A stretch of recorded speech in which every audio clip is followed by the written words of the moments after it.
വലിയ ഹൈപ്പിൽ പ്രേക്ഷകർക്ക് മുന്നിലേക്ക് എത്തിയ ചിത്രമാണ് എമ്പുരാൻ. റിലീസിന് മുൻപേ റെക്കോർഡുകൾ ഭേദിച്ച ചിത്രം. എന്നാൽ ചിത്രം തിയേറ്ററുകളിലെത്തി മണിക്കൂറുകൾക്കുള്ളിൽ ഒരു വിഭാഗം സിനിമയ്ക്കെതിരെ രംഗത്തുമെത്തി. കടുത്ത സൈബർ ആക്രമണമാണ് ചിത്രം നേരിട്ടുകൊണ്ടിരിക്കുന്നത്. ഞൊടിയിടയിലാണ് പൃഥ്വിരാജ് രാജപ്പനായത്. സോഷ്യൽ മീഡിയയിൽ ഇത് സംബന്ധിച്ച് നിരവധി കമന്റുകളാണ് നിറയുന്നത്. അതിലൊരു കമന്റ് ഇങ്ങനെയാണ്: എട രാജു മോനെ, ഗോദ്രയിൽ ഓടിക്കൊണ്ടിരുന്ന ട്രെയിനിന് തന്നെ തീപിടിച്ചതല്ല, തീയിട്ടതാണ്. കത്തിച്ചവർ ഇപ്പോൾ കോടതി ശിക്ഷിച്ച് ജയിലിലുമുണ്ട്. ഒരു രാജപ്പൻ വിചാരിച്ചാൽ അവരെ വെളുപ്പിക്കാൻ പറ്റുമോ എന്ന ചോദ്യമാണ് ഈ കമന്റിൽ നിറയുന്നത്. അതേസമയം സംഘപരിവാറിന്റെ വിദ്വേഷത്തിന്റെ ഫാക്ടറിയിലെ വെറുപ്പ് മലയാളത്തിന്റെ മഹാനടൻ മോഹൻലാലിന് നേർക്ക് തുപ്പേണ്ട എന്നാണ് രാഹുൽ മാങ്കുട്ടത്തലിനെ പോലുള്ളവർ പറയുന്നത്. സിനിമയ്ക്കെതിരെ വിദ്വേഷ പ്രചാരണങ്ങൾ നടക്കുന്നതിനിടെയാണ് എമ്പുരാന് പിന്തുണയുമായി രാഹുൽ എത്തിയത്. മോഹൻലാൽ എന്ന ബ്രാൻഡിന് കോട്ടം വരുത്താനുള്ള കെൽപ്പൊന്നും ബജ്രംഗികൾക്ക് വാളയാർ അതിർത്തിക്ക് ഇപ്പുറം ഈ നാട് തന്നിട്ടില്ല. ബജ്രംഗി എന്ന് പറഞ്ഞപ്പോൾ തന്നെ അത് തങ്ങളാണ് എന്ന തിരിച്ചറിവിന് അഭിവാദ്യം നേരുന്നുവെന്നാണ് രാഹുലിന്റെ പരാമർശം. സിനിമയെ തകർക്കാൻ മനഃപൂർവ്വം ഡീഗ്രേഡിംഗ് നടക്കുകയാണ് എന്ന് സിനിമയുടെ അണിയറ പ്രവർത്തകരും ചൂണ്ടിക്കാട്ടുന്നുണ്ട്.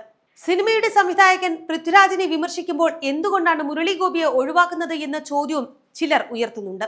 ചിത്രത്തെയും പൃഥ്വിരാജിനെയും അനുകൂലിച്ചും നിരവധി പേർ രംഗത്തുമുണ്ട്. 2002 ഇന്ത്യയെ പിടിച്ചുകുലുക്കിയ മുസ്ലിം വംശഹത്യയെക്കുറിച്ച് ചിത്രം പ്രതിപാദിക്കുന്നു. ഫാസിസം കുഴിച്ചുമൂടാൻ ആഗ്രഹിക്കുന്ന കാര്യങ്ങളാണ് സിനിമ മറന്നേക്കി കൊണ്ടുവരുന്നത് എന്നാണ് സാമൂഹ്യ മാധ്യമങ്ങളിൽ ചിലർ പങ്കുവച്ച കുറിപ്പുകളിൽ പറയുന്നത്.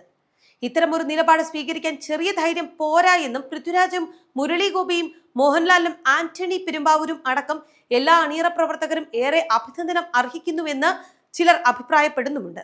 അതേസമയം ചിലർ എമ്പുരാൻ ടിക്കറ്റ് ക്യാൻസൽ ചെയ്ത് സ്ക്രീൻഷോട്ടുകൾ സോഷ്യൽ മീഡിയയിൽ പങ്കുവെക്കുന്നും ഉണ്ട്. ഇന്നലെയാണ് ഏറെ പ്രതീക്ഷകൾക്കൊടുവിൽ എമ്പുരാൻ പ്രദർശനത്തിനെത്തിയത്. വൻ ഹൈപ്പിലായിരുന്നു എമ്പുരാന്റെ വരവ്. രാജ്യമാകെ എമ്പുരാൻ ആവേശം അലയടിച്ചു.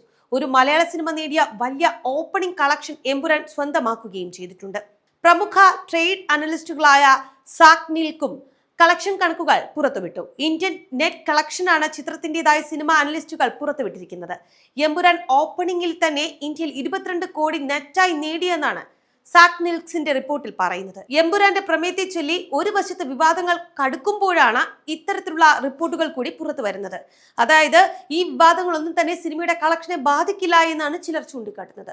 ചിത്രം ഓപ്പണിംഗ് വീക്കെൻഡ് 60 കോടി രൂപയിലധികമാണ് പ്രീ സെയിലായി നേടിയിരിക്കുന്നത് എന്ന് നേരത്തെ തന്നെ മോഹൻലാൽ പറഞ്ഞിരുന്നു. ലൂസിഫറിന്റെ 2ാം ഭാഗമാണ് എമ്പുരാൻ. സംവിധായകൻ പൃഥ്വിരാജാണ് എന്നതാണ് മോഹൻലാൽ ചിത്രത്തിന്റെ പ്രധാന ആകർഷണവും. പൃഥ്വിരാജ് പ്രധാന കഥാപാത്രമായി ചിത്രത്തിൽ എത്തുന്നുമുണ്ട്.